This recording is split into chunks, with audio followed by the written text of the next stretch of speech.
Well, hello, everyone, and thank you for joining me. I'm Jill Bloom, Group Publisher of Roofing Contractor, and thank you so much for joining me for a very special episode of our Best of Success podcast show.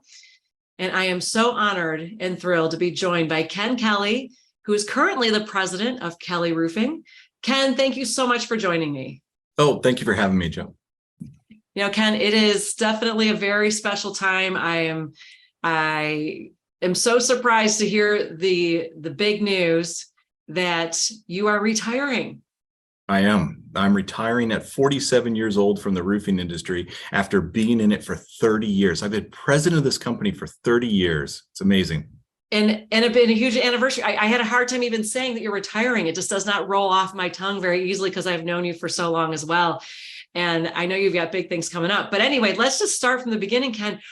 Why now? Why tell everybody, what do we need to know? Like, why now? You're 40, like you said, you're 47. It's a huge anniversary for Kelly Roofing. Congratulations as well. And, but tell us, why now? Yeah, so I always wanted to go out on top and I wanted to leave the company in a very good position.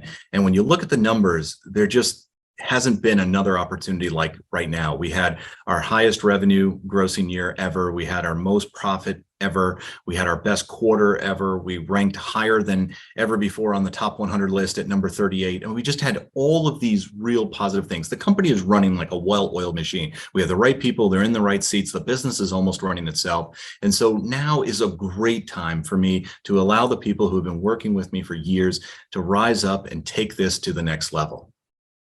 Well, that is exciting. That is definitely going out on top for sure. You got a lot of big numbers there. That's exciting. And congratulations on ranking so high, the highest ever in top 100 as well.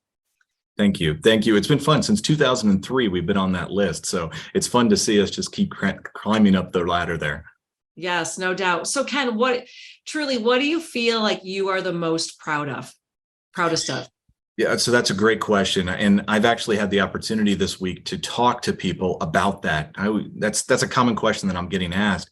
And it's really about the people. It's about seeing what they've accomplished within the organization. We think of the company as the vehicle, but they sit behind the driver's seat and they get to control it. We just give them that opportunity. And to see how people have really changed their lives. They come to us and maybe they had some issues at home and they were struggling, and now they have a home and a family and just this amazing relationship with that family, and they go on vacations and they live this American dream.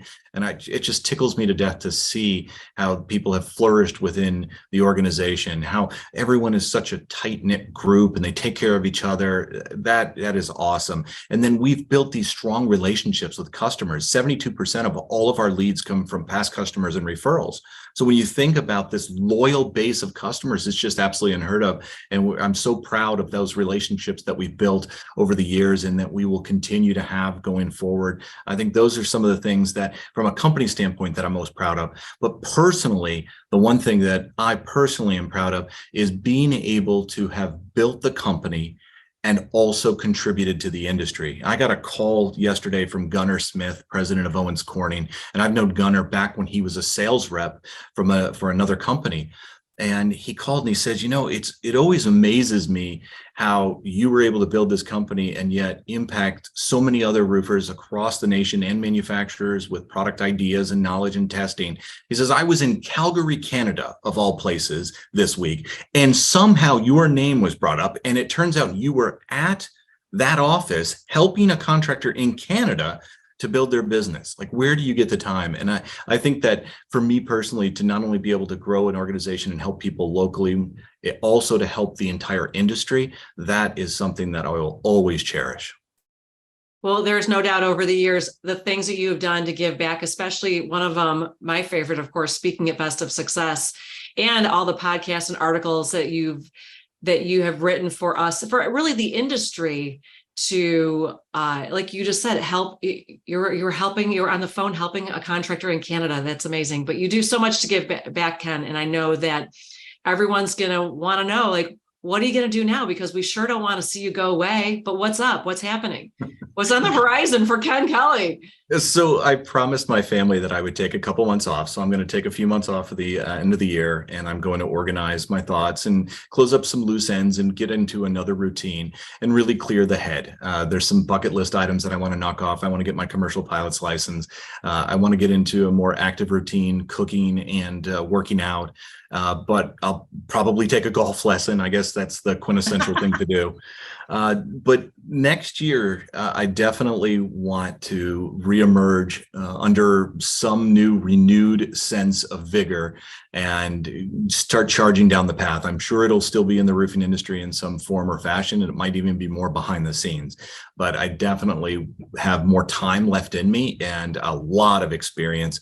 I don't want that to go to waste. So somewhere along the line, it's going to benefit someone, and I'm really excited about the future. Well, I am so excited to hear that you want to stay in the roofing industry, because there's no doubt everybody knows you and it looks up to you and admires you. It'll be fun to see what that looks like when it all comes together. But Ken, so tell me, your brother's still at Kelly Roofing, Joe's still there. What's the update on Joe and the crew and what's happening? What do you think will happen once you go? Who will be the next president of Kelly Roofing? Yes. So it turns out that Joe loves the sales side of things. So he's going to take over the marketing component. So sales and marketing, like he is doing today, just adding the marketing side. And then a friend of mine from high school who's been with us forever and ever since actually 2013, it seems.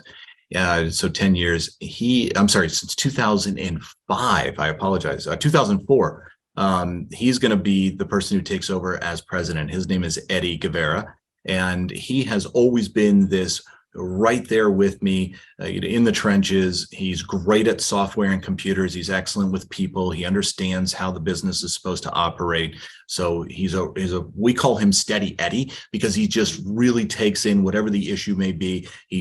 Doesn't get flustered. He thinks about the best possible solution, and he executes extremely well. So he's a good choice to move forward. And I know the team is behind him, and everyone is happy for me, but also excited about the new change and what's next. Oh, well, that's exciting. There's no doubt they've had great training under you, Ken. So I know that they've all will model the great training that they've seen from you. So that's exciting to hear. Thanks. Well, Ken, let's talk about the industry a little bit for a minute. Tell me, when you talk about the state of the roofing industry overall, what do you assess the roofing industry to be in at the moment? Where are we, and where do you see everything happening in the next 12 to 24 months? We're under a huge consolidation period. There's some money that is flooding in. It's one of the last frontiers that has not yet been rolled up. So there's a lot of private equity that's coming in and taking the mom and pops, bringing them together, putting in systems, processes, and then selling them to larger groups. We are one of them. Right. I probably would not have this opportunity to retire so young if it wasn't for that type of execution, which now is coming up on 3 years. So I was able to stay in. I was able to go through the transition, get the new team set, and here we are. But I think there's going to be a lot more of that as we move forward. I also think there is definitely going to be a move towards more sustainable and green products. And that was a tagline about a decade ago, but now it really is taking off, almost to where it's a necessity. Solar is going to be prevalent. You're probably going to see solar going on in the next 5 years, probably 1 out of every 10 homes. You're going to see more battery backup solutions. You're going to see integration into more sustainable products, longer lasting, hail resistant, wind resistant, as insurance companies raise their deductibles and limit coverage. People are going to be more concerned about the monthly premium payments and willing to pay a little bit more for material up front that withstands those type of catastrophic events. So that's kind of the product side of things and where the contractors are. And for those who are out there and they're thinking about, hey, should I talk to private equity? Should I take on maybe some of these newer products? My whole philosophy has always been, if you're not growing, you're dying. If you're not learning, you're going to get passed up. So it doesn't take a lot. Go to the Best of Success seminar. Follow Roofing Contractor every time they do a newsletter or an email hit. Follow them on social media. You will easily stay on top of the industry if you just simply follow along with what's being presented, because it really is the forefront that's being passed along to you. And that will give you the cutting edge against the competition and allow you to stay successful. Great points, Ken. And, as you mentioned, private equity, there's so much happening right now in the roofing industry, but why do you think that they're so interested in the roofing industry? Because it seems like the uptick has happened very quickly. Why do you think that is? Yeah, I think it's because we have the ability to have decent margins. When a company is run well and they're able to charge what should be charged to put on a quality project and stand behind it, you realize that now you're getting into double-digit EBITDA margins, and that's really attractive to money managers who, in the market or in bonds or in any of these traditional forms of investment, can never get to the double-digit mark, right? Or it's very rare. They're stuck being okay with 5 to 8%. That's what you hear from your financial advisor. 5%, 8%. If you're more aggressive, it's not unheard of in the roofing industry to be at 12, 15, maybe 17%. And that's quite a nice multiple compared to what most people are getting for their investment. So that, on top of the fact that there's runway.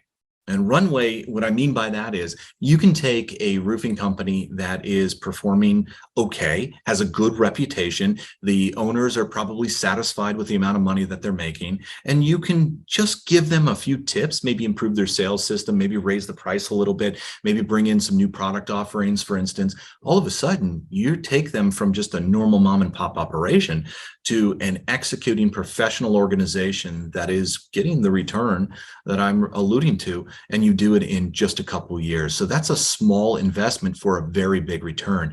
And it's really the multiples that the private equity companies play on. The idea is to buy a company at a multiple, let's say, for instance, 3 times whatever the earnings were for the trailing 12 months, and then put them together with a couple other companies, raise that bottom line margin. And the next thing you know, they might be getting 8, 10, 12, 15 times earnings. So the original owner of the roofing company could take a few chips off the table, maybe a bite of the apple on the first sale, stay in, and then roll it again on the next sale and make even more money on a much smaller amount of share investment. So that's why it's attractive. It's basically making more wealth by combining forces with other roofers who are in the same position as you are and all improving together. So is there anything that makes you nervous, though, about or concerns about the level of activity that you're seeing right now? And are there some contractors that could be at risk? Yes, definitely. 2 things. First of all, the rate at which interest rates are rising scares me a little bit, because a lot of this activity is based off of the ability to borrow money. So if it calms down and stays at a relatively normal level, let's call it 5, 6, 7%, you'll still continue to see the activity. If it goes up into the double digits to borrow money, it's probably going to slow down significantly. And people who have been betting on that second round to really fund their retirement are probably going to be disappointed. For those who don't participate in this roll up, running around the nation, they could get caught up in a market where there are 2 giants competing with each other, and it makes that family-run business somewhat obsolete. And I hate to put it that way. I'm not saying that will happen. I'm saying it could. And for those who might find themselves in that situation where you have some jumbo, really big roofing companies that are in the market and they're really trying hard to just take it all, my suggestion is be different. A lot of times the bigger organizations have a hard time delivering a high level of customer satisfaction. It's not the owner that's ever on the job site, right? The last 6 months of my career, I did spend on the job site, and I loved it. I absolutely loved it. We have 2 divisions, our commercial flat roof system and our solar division. I spent a lot of time just really ironing out all the kinks on both of them. And I love being on the roof.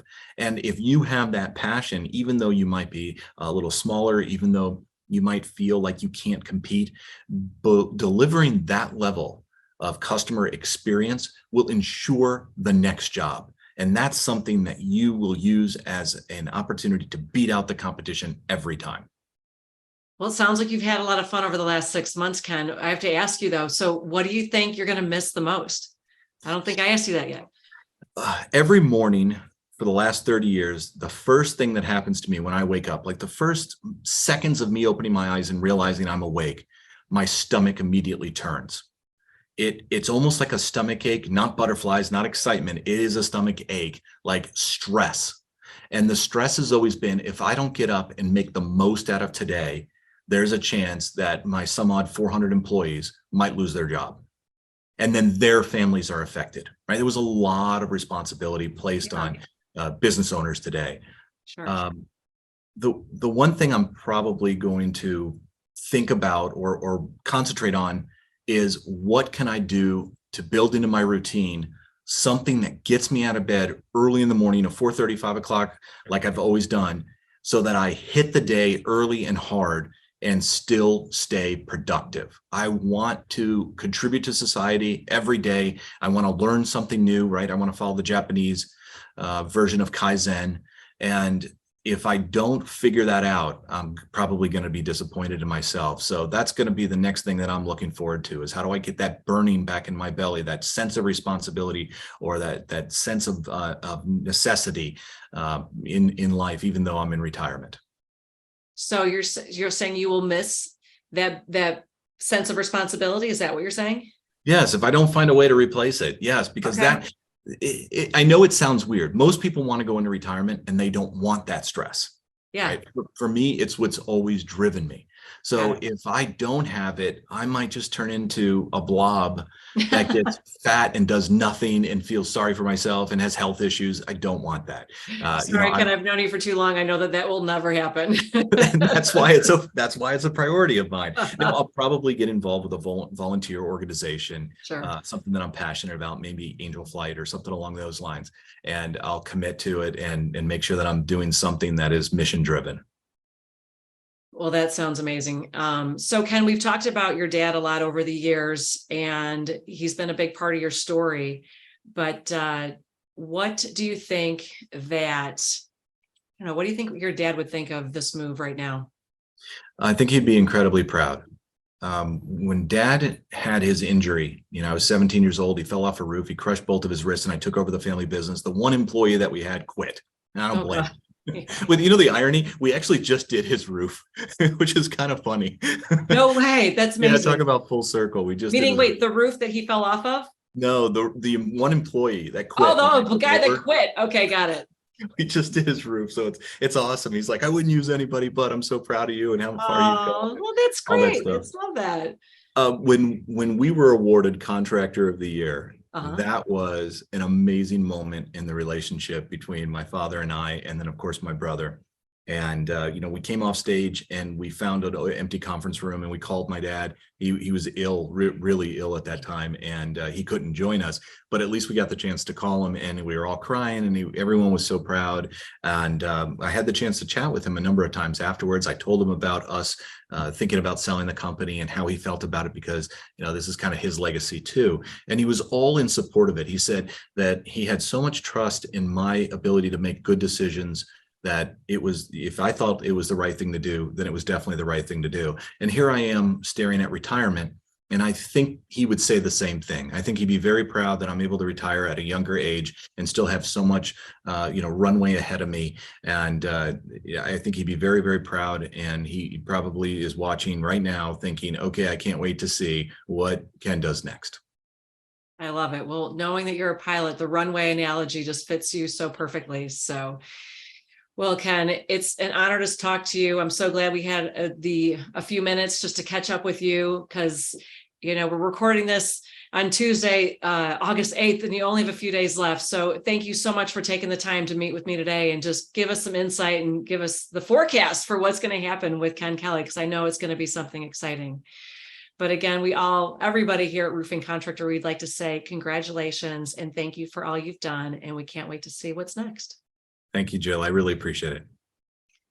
And please, if anybody has any questions for us, if you want to stay up to date on all the great interviews we're doing, like we are with Ken today, make sure you go to roofingcontractor.com. And while you're there, make sure you sign up for all our free content, especially our e-newsletters, our webinars, our website, so you can stay up to date on everything that we're putting out. But most importantly, stay safe and healthy. And we can't wait to talk to you soon. Ken, thank you so much again. Thank you.